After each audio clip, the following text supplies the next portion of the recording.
Welcome guys. இந்த வீடியோவில் நம்ம CNC மில்லிங் ப்ரோக்ராம் ஒன்று எப்படி சால்வ் பண்ணணும் அப்படிங்கிறத கற்றுக்கிடலாம்.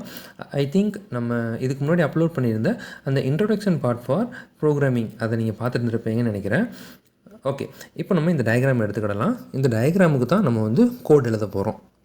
ஃபஸ்ட்டு இந்த டயக்ராமை நல்லா ரீட் பண்ணுங்கள். இதை ரீட் பண்ணிவிட்டு இதில் எக்ஸ் வேல்யூ எவ்வளோ வரணும், ஒய் வேல்யூ எவ்வளோ வரணும் அப்படிங்கிறத நம்ம முடிவு பண்ணணும். இங்கே பாருங்கள், இதில் உங்களுக்கு கொடுத்துருக்குறாங்க தெளிவாக. எக்ஸ் பாருங்கள், ஒரு 12.5, அடுத்து ஒரு 75, அடுத்து இன்னொரு தடவை 12.5. ஸோ மினிமமாக எக்ஸ் டிஸ்டன்ஸ் நமக்கு 100 தேவை. அதே போல் ஒய் டிஸ்டன்ஸும் பாருங்கள் 100 தேவை. ஓகே, அதுக்கப்புறம் இதோடைய பிளேட் திக்னஸ் நமக்கு கொடுத்துருக்குறாங்களான்னு பாருங்கள். அப்படி கொடுக்கலன்னா நம்ம 5 அல்லது 10 அப்படின்னு நம்ம எடுத்துக்கிடலாம். ரைட், இப்போ நம்ம இந்த ஃபஸ்ட்டு லைனை நம்மளுடைய ஃபனுக் ட்ரெயினரில் உள்ளே டைப் பண்ணிடலாம். ஃபனுக் மில்லிங் ஓப்பன் பண்ணிக்கோங்க.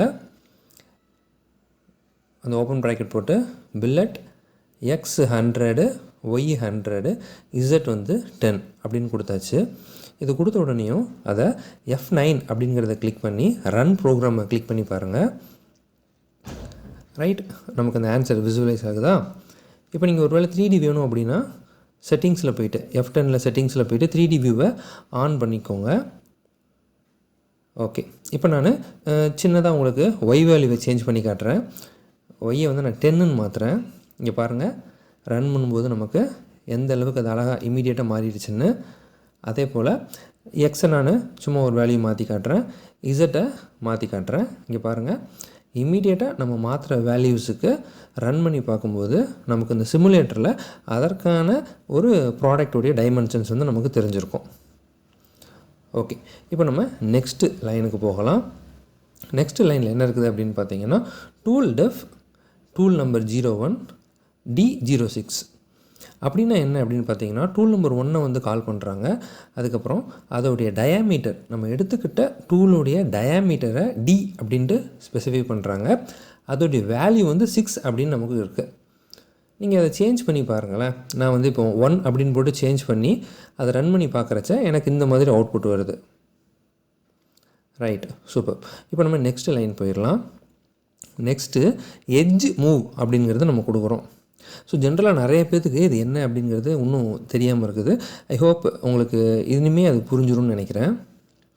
எட்ஜ் மூவ் அப்படிங்கிறது டேட்டம் நம்ம செட் பண்ணுறதோட சம்மந்தப்பட்ட ஒன்று. ஓகேவா?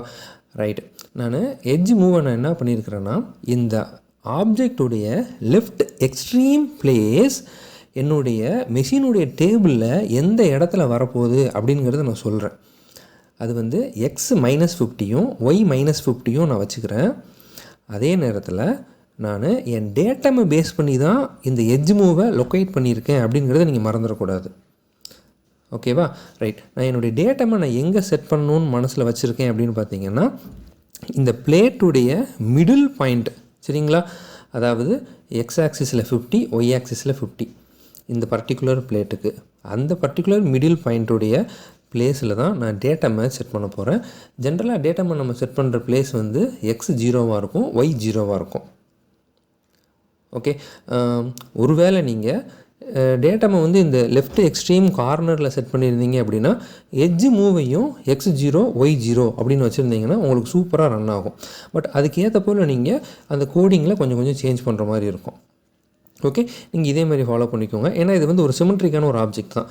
அதனால் நீங்கள் நடுவில் டேட்டாம் செட் பண்ணிட்டீங்கன்னா உங்களுக்கு கோட் எழுதும்போது அந்த position of all the points ரொம்ப ஈஸியாக கிட்ட சிமிலராக வர்ற மாதிரியே இருக்கும். ரைட்டு, நம்ம இந்த டேட்டாமை செட் பண்ணுறதுக்கு என்ன பண்ணணும் அப்படிங்கிறது பார்த்தீங்கன்னா, F9 கிளிக் பண்ணுங்கள். செட் டேட்டம் அப்படிங்கிறதுக்கு மூவ் ஆகுங்க.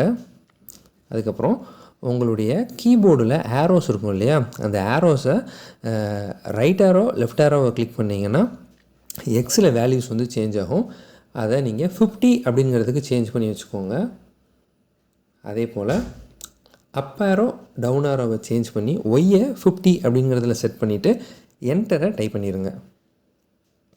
என்டர், ஓகே, டைப் பண்ணோன்னா ஒரு கிளிக் பண்ணிடுங்க. ரைட்டு, இப்போ நம்ம நெக்ஸ்ட் லைன் போகலாம். M21 அப்படிங்கிறது என்னது? மெட்ரிக் டேட்டா இன்புட் அப்படிங்கிறது உங்களுக்கு தெரியும். ஸோ தேட் நம்ம அடுத்தடுத்து டைப் பண்ணக்கூடிய எல்லா வேல்யூஸுமே வந்து மெட்ரிக் யூனிட்ஸில் இருக்குது அப்படிங்கிறத சிஸ்டம் கிட்ட சொல்கிறோம். அடுத்த டூலுடைய ஹோம் பொசிஷன் அதுக்கிட்ட சொல்லிடுங்க. G28 U0W0. இப்போ நம்ம டூலை வந்து கால் பண்ணுறோம். M06 T01. அடுத்து அந்த ஸ்பிண்டிலுக்கு ஒரு RPM கொடுக்குறீங்க. ஸ்பிண்டில் சுற்று கிளாக் வைஸில் சுற்றுன்னு அதுக்கிட்ட சொல்கிறீங்க. ஸோ M03 அதோடைய RPM S1200 அப்படிங்கிறத நான் செட் பண்ணிக்கிட்டேன். அடுத்து இந்த நெக்ஸ்ட் லைன் என்ன அப்படின்னு பார்த்தீங்கன்னா G19ங்கிறத நம்ம சொல்லியிருக்கோம். G90 அப்படிங்கிறது மில்லிங் ப்ரோக்ராமில் என்னவாக இருக்கும்னு பார்த்தீங்கன்னா அப்சல்யூட் ப்ரோக்ராமிங். ஸோ அப்சல்யூட் ப்ரோக்ராமிங்னா என்ன அப்படின்னு பார்த்தீங்கன்னா ஃபிக்ஸ்டு ஜீரோ மெத்தட். ஓகேவா? நம்ம டேட்டா ஒரு இடத்துல செட் பண்ணிட்டோம், அவனை வச்சுக்கிட்டு தான் மிச்சம் எல்லா பிளேஸுடைய எக்ஸ் வேல்யூ ஒய் வேல்யூ வந்து முடிவு செய்யப்படுது. ஒருவேளை இன்க்ரிமெண்டல் மெத்தட் அதில் நம்ம செட் பண்ணியிருந்தோம்னா அது வந்து ஃப்ளோட்டிங் பாயிண்ட் மெத்தட். ப்ரீவியஸ் பாயிண்ட்டை அது எடுத்துக்கிட்டு அதிலிருந்து எக்ஸில் எவ்வளோ அதிலிருந்து ஒய்யில் எவ்வளோ அப்படிங்கிறதுக்கு ஏற்றப்போல் அது வந்து மூவ் ஆகும். சூப்பர். இப்போ நம்ம ஆக்சுவலாக நம்ம கோடிங்குள்ளே நம்ம உள்ளே போக ஆரம்பிச்சிடலாம். அதுக்கு முன்னாடி சின்னதாக ஒரு ஒர்க் மட்டும் பண்ணி வச்சுக்கோங்க. ரஃபாக உங்களுக்கு கொடுத்துருக்குற டயக்ராமில் டேட்டம் நம்ம கண்டுபிடிச்சிட்டோம். ஓகேவா? டேட்டம் எது? இந்த மிடில் பாயிண்ட், அந்த 2 ரெட் லைன் கிராஸ் ஆகுது இல்லையா, அதுதான் 0,0. அதை வச்சுக்கிட்டு ரிமைனிங் இருக்கக்கூடிய எல்லா பிளேஸுக்கும் ஃபஸ்ட்டு ஒரு நம்பர் கொடுத்துக்கோங்க. நான் வந்து இந்த இடத்துல 1 அப்படின்னு கொடுத்துருக்கேன். நீங்கள் வேறு ஏதாவது இடத்துல கூட 1 அப்படிங்கிறத கொடுத்துக்கலாம், தப்பு கிடையாது. ரைட். நம்ம இப்போ 1லேருந்து 8 வரைக்கும் நம்பர்ஸ் கொடுத்தாச்சு. அதுக்கடுத்து இப்போ என்ன பண்ணோம் அப்படின்னு பார்த்தீங்கன்னா அந்த பாயிண்ட் 1க்கான எக்ஸ் என்ன ஒய் என்ன அப்படிங்கிறத முடிவு செய்யணும் பேஸ்டு அப்பான் டேட்டம் பாயிண்ட். இது ஜஸ்ட்டு கிராஃபில் நம்ம பிளாட் பண்ணுற மாதிரி தான், ரொம்ப ரொம்ப சுலபமான ஒரு விஷயந்தான் இது ஆக்சுவலி. ரைட். ஸோ இந்த நடுப்பகுதி பார்த்திங்கன்னா 0,0. அப்போ அங்கேருந்து இந்த 1 எவ்வளோ தூரத்தில் இருக்குது அப்படிங்கிறத பாருங்கள். ஸோ டோட்டலாக இந்த டிஸ்டன்ஸ் வந்து 75 கொடுத்துருக்குறாங்க. அப்போது 0லேருந்து லெஃப்ட் எக்ஸ்ட்ரீம் வரைக்கும் இருக்கிற பிளேஸ் வந்து 37.5 இருக்கும். அங்கேருந்து இந்த ரேடியஸை மைனஸ் பண்ணிடுங்க, 22.5. சூப்பர். அவ்வளோதான். எக்ஸ் ஆக்சிஸில் தேர்ட் குவாட்ரண்ட்டில் இருக்குது. அப்போ தேர்ட் குவாட்ரண்ட்டில் எக்ஸ் ஆக்சிஸுடைய வேல்யூ வந்து மைனஸில் இருக்கும். அதே போல் ஒய் ஆக்சிஸில் எவ்வளோ இருக்குதுன்னு பாருங்கள். ஒய் ஆக்சிஸில் 75/2 போட்டுங்க. எஸ். ஸோ 37.5. அப்போ இந்த ரெட்லேருந்து கீழே வரைக்கும் இந்த பாயிண்ட் 1உடைய டிஸ்டன்ஸ் பார்த்திங்கன்னா 37.5. அது ஒய் ஆக்சிஸில் இருக்குது, அதுவும் தேர்ட் குவாட்ரண்ட்டில் இருக்குது. அப்போ அதுவும் நெகட்டிவ் தான். ஓகே. இப்போ பாயிண்ட் 2 எங்கே இருக்குது? 4th குவாட்ரண்ட்டில் இருக்குது. 4th குவாட்ரண்ட்டில் எக்ஸுடைய வேல்யூ என்னவாக இருக்கும்? பாசிட்டிவாக இருக்கும். அதோடைய வேல்யூ எவ்வளோன்னு பாருங்கள், 22.5. அது எப்படி நம்ம சொன்னோம்? இந்த டோட்டல் டிஸ்டன்ஸ் வந்து 75, அதை பாதியாக போட்டிங்க அப்படின்னா 37.5. அந்த மிடிலிருந்து 2 போகக்கூடிய டிஸ்டன்ஸ் எவ்வளோ? 22.5. ஏன்னா இந்த பக்கம் அந்த ரேடியஸை மைனஸ் பண்ணணும். ஓகேவா? ரைட். அதே போல் தான் அதோடைய ஒய் வேல்யூ. இப்போ நம்ம 3 போகலாம். ஸோ 3 போகும்போது என்ன பண்ணியிருக்கணும்? எக்ஸில் 2உடைய வேல்யூ ப்ளஸ் அந்த ரேடியஸ் அது சேர்த்திங்கன்னா 37.5ன்னு வந்துடும். அதுக்கப்புறம் ஒய்யில் அந்த 15 என்ன பண்ணிடுங்க? ப்ளஸ் பண்ணிடுங்க. ஸோ 22.5 வந்துடும். ஓகேவா? ஸோ இதே போல் நீங்கள் இந்த எல்லா பாயிண்ட்டுக்கும் எக்ஸ் வேல்யூ ஒய் வேல்யூவை கண்டுபிடிச்சி வச்சுக்கோங்க. ரைட். இப்போ நம்ம பாயிண்ட் 1லேருந்து தான் ஸ்டார்ட் பண்ண போகிறோம். 1லேருந்து 2க்கு மூவ் ஆகணும்னா எப்படி மூவ் ஆகணும்?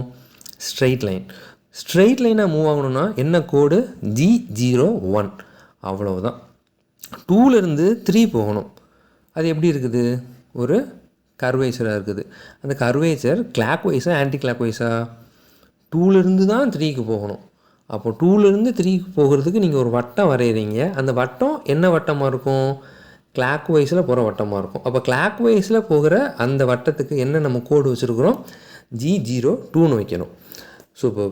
அடுத்து 3 to 4 straight line G01. 4 to 5 வந்து எப்படி இருக்குது? ஆன்டி கிளாக் வைஸில் இருக்கக்கூடிய ஒரு வட்டம். ஸோ தேட் அது வந்து G03. 5 to 6 வந்து straight line G01. 6 to 7 once again clockwise G02 போடுறீங்க. 7 to 8 ஸ்ட்ரெயிட் லைன் G01 போடுறீங்க. 8 to 1 கிளாக் வைஸ் G02 போடுறீங்க. அவ்வளோதான்ப்பா. இப்போ நம்ம இதுக்கான கோடை இந்த பேசணும் இல்லையா, அந்த G கோடு அதை வச்சுக்கிட்டு அதோடைய ரெஸ்பெக்டிவ் எக்ஸ் ரெஸ்பெக்டிவ் ஒய்யை வச்சு இதில் டைப் பண்ணிட்டோம் அப்படின்னா நமக்கு வந்து ஆன்சர் வந்துடும். இப்போ நம்ம 2ல் வந்து கால் பண்ண போகிறோம். ஹோம்லேருந்து மெஷினிங் பண்ணக்கூடிய அந்த பொசிஷன் 1லேருந்து நம்ம ஸ்டார்ட் பண்ணுறோம் இல்லையா, அந்த இடத்துக்கு கூப்பிட போகிறோம். அப்போ டூல் எப்படி வரணும், ரொம்ப வேகமாக வரணும். ரைட். அதே நேரத்தில் அந்த பொசிஷன் 1லேருந்து டாப் சர்ஃபேஸ்லேருந்து மேலே ஒரு 5 mm டிஸ்டன்ஸில் நிற்குது. அதனால தான் இசட்டுக்கு வந்து நான் +5ன்னு கொடுத்துருக்கேன். ஓகே, கால் பண்ணிட்டீங்க. அடுத்து அந்த பொசிஷன் 1க்குள்ளே ஒரு சர்டைன் டெப்த்து நம்ம இறக்க போகிறோம். ஓகே, கொஷினில் நமக்கு ஆக்சுவலி அது மென்ஷன் பண்ணல. அதனால் நம்ம ஏதாச்சும் ஒரு வேல்யூ என்ன பண்ணிக்கலாம், வச்சுக்கலாம். நான் வந்து -2 அப்படின்னு வச்சுக்கிறேன். ஸோ உள்ளே இறக்குறோம், மெஷினிங் பண்ணுது, அதனால் லீனியரில் போகுது. G01 ஸ்லோவாக போகணும். வேகமாக போச்சுன்னா டூல் உடஞ்சி போயிடும். ரைட். இப்போ உள்ளே போயிடுச்சு. நீங்கள் வேணும்னு ஒரு ஃபீட் ரேட் வச்சுக்கோங்க. Okay, right. அடுத்து அங்கேருந்து பொசிஷன் 2க்கு போகலாம். ஸோ பொசிஷன் 2உடைய எக்ஸ் வேல்யூ ஒய் வேல்யூ என்ன அப்படிங்கிறது உங்களுக்கு தெரியும். எப்படி போகணும், ஸ்ட்ரெயிட் லைனாக போகணும். அப்போனா G01 அப்படிங்கிறத நம்ம யூஸ் பண்ணணும். ரைட். இப்போ நான் டைப் பண்ணிவிட்டேன். F9 கிளிக் பண்ணி ரன் பண்ணுங்கள். இந்த மாதிரி வரும். இதோடைய 3Dயில் பார்க்குறச்ச உங்களுக்கு அது மெஷினிங் நடந்தது ஃபீல் பண்ண முடியும். ஸோ நான் செட்டிங்ஸில் போய்ட்டு 3Dயில் வச்சு காட்டுறேன். தெரியுதா? இப்போ பாருங்களேன், நான் வந்து இந்த இசட் வேல்யூவை வந்து -2லேருந்து ஒரு சர்டைன் டிஸ்டன்ஸ் மாற்றுறேன். இப்போ பாருங்கள், நான் அந்த இசட் வேல்யூவை கொஞ்சம் சேஞ்ச் பண்ணி கொடுக்குறேன். -0.5 அப்படிங்கிறதுல வச்சு நான் ரன் பண்ணி காட்டுறேன். தெரியுதா? ரொம்ப லேசாக என்ன பண்ணியிருக்குது, டூல் வந்து இசட் ஆக்சிஸ்குள்ளே இறங்கி மெஷினிங் பண்ணியிருக்குது. பொசிஷன் 1லேருந்து பொசிஷன் 2க்குள்ளே அது வந்து போயிருக்குது. ரைட். நம்ம டூவில் வந்து மேலே எடுக்கிறதே இல்லை, உள்ளே இறக்கியாச்சு. இறக்குனதுலேயே என்ன பண்ணிக்கிட்டு இருக்கோம், வேறு பிளேஸுக்கு நம்ம நகர்த்திக்கிட்டு இருக்கோம். ரைட். இப்போ நம்ம 4 கொடுத்து பார்த்தோம் அப்படின்னா நல்ல டெப்த்து உள்ளே இறங்குனதை நம்மளால் அதில் பார்க்க முடியும். ஓகே, உங்களுக்கு இசட் வேல்யூ என்ன அப்படிங்கிறது கொஞ்சம் நல்லா புரிஞ்சிருக்கும்னு நினைக்கிறேன். இப்போ நம்ம நெக்ஸ்ட்டு தேர்ட் பாயிண்ட்டுக்கு போகிறதுக்கு என்ன கோட் டைப் பண்ணணும், G02. நைஸ். அதுக்கப்புறம் அதோடைய எக்ஸ் வேல்யூ என்ன, எக்ஸ் வந்து 37.5, ஒய் வந்து -22.5. அண்ட் தென் இதில் ரேடியஸையும் நம்ம என்ன பண்ணணும், கொடுத்துருக்கணும். ஸோ ரேடியஸ் எவ்வளோ அப்படின்னு பார்த்தீங்கன்னா 15. சரிங்களா? ஏன்னா அது கிளாக் வைஸில் போகுது. கிளாக் வைஸில் எவ்வளோ ரேடியஸில் போகணும் அப்படிங்கிறத நீங்கள் அந்த லைனில் வந்து மென்ஷன் பண்ணி காட்டியிருந்துருக்கணும். ரைட். அடுத்த லைனையும் நம்ம சேர்த்து டைப் பண்ணிடலாம். அதுக்கடுத்து அங்கேருந்து பொசிஷன் 4 போகணும். அது வந்து ஸ்ட்ரெயிட் லைன் தான். ஸோ G01, எக்ஸ் 37, ஒய் வந்து 22. இப்போ ரன் பண்ணி பாருங்கள். எஸ், 0.4 வரைக்கும் வந்துருச்சா? அதுக்கப்புறம் அங்கேருந்து என்ன பண்ண போகிறோம், 0.5க்கு மூவ் ஆக போகிறோம். அது என்னது, கிளாக் வைஸா ஆன்டி கிளாக் வைஸா? Anti clock wise. அப்போ G03 கொடுக்கணும். அந்த பர்டிகுலர் 5உடைய எக்ஸ் வேல்யூ ஒய் வேல்யூ அந்த இடத்துக்கு போகிறதுக்கு தேவையான ரேடியஸ் வேல்யூ. சூப்பர், அது கொடுத்தாச்சு. அதுக்கப்புறம் அங்கேருந்து என்ன பண்ண போகிறோம், 0.6க்கு போக போகிறோம். 5 to 6 எப்படி இருக்குது, ஸ்ட்ரெயிட் லைன். அப்போ G01 அப்படிங்கிறத கொடுக்குறீங்க. அதோடைய particular X value Y value அதை கொடுத்தாச்சு. இப்போ நீங்கள் அதை ரன் பண்ணி பாருங்கள். 1 2 3 4 5 ஆன்டி கிளாக் வைஸ் கர்வ் அடிச்சிருச்சு. 6 வந்துருச்சு. Okay, right. அவ்வளோதான்ப்பா.